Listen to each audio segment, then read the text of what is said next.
का जो सही तरीका है वो क्या करना है आपको, just use your only one hand, दोनों हाथों से नहीं खिसकाना, एक हाथ लेना है और बिल्कुल एकदम स्ट्रेट, ऐसा नहीं टेढ़ा बेड़ा कुछ नहीं करना है, जैसे यहाँ रखिए यूं आपको लेना है इस तरीके से।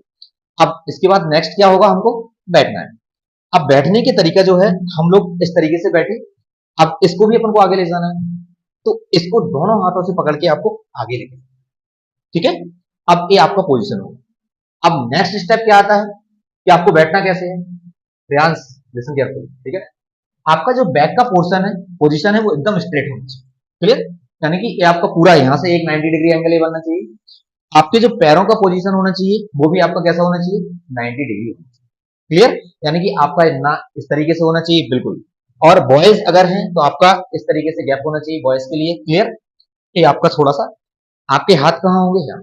इंटरव्यू में जाते हो तो, अगर आप किसी मीटिंग वगैरह में जाते हो तो आप टेबल पर हाथ रख सकते हो, बट अभी हम टेबल पर हाथ रखने के काबिल नहीं है। हमको क्या करना है, इस तरीके से आप अपने कहाँ रखोगे हाथ, यहाँ पर रखो। एक इसके लिए पोजीशन है बॉयज की।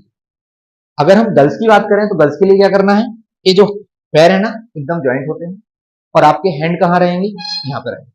और एक और तरीका अगर गर्ल्स के लिए होता है तो वो आपका ए बैठने का तरीका होता है, क्लियर। इस तरीके से भी आप बैठ सकते हैं, क्लियर। तो ये आपका जो पोस्चर है जो आपको करना है एंटर करने के बाद। अब हम बात करते हैं, अब आप जैसे ही चेयर पर बैठोगे ना, तो आपको सबसे मेन चीज क्या करना है, जब आप बैठो, कोई भी क्वेश्चन मैं पूछ रहा हूं आपसे, आपका आई कांटेक्ट। अब यहाँ पे आप प्रेजेंटेशन नहीं दे रहे हो कि आपको पूरी क्लास देखना है, definitely there will not be any person in that particular room, there will be I and you, okay. तो आप जब भी आंसर कर रहे हो ना, आई कांटेक्ट आपका बिल्कुल डाउन नहीं होना चाहिए। क्या है, इससे आपका जो कॉन्फिडेंस होता है वो कैसा है, डाउन होता है। और बिल्कुल नेक्स्ट चीज क्या होती है, जब आप किसी क्वेश्चन का अगर आपको सपोज आंसर नहीं आ रहा है ना, तो आप उस क्वेश्चन का आंसर गुमराह नहीं करिए, मिसगाइड नहीं करिए कि आप बना रहे हो इधर से उधर से, sir actually my name is I and I live there and that's the reason that I. तो आलतू फालतू आंसर नहीं देना। आंसर क्या देना है, एग्जैक्ट अगर आपके पास है तो ठीक है, नहीं तो आप सॉरी सर, सॉरी सर से भी सामने वाला समझ जाता है इंटरव्यूअर कि हाँ इसको आंसर नहीं आ रहा है।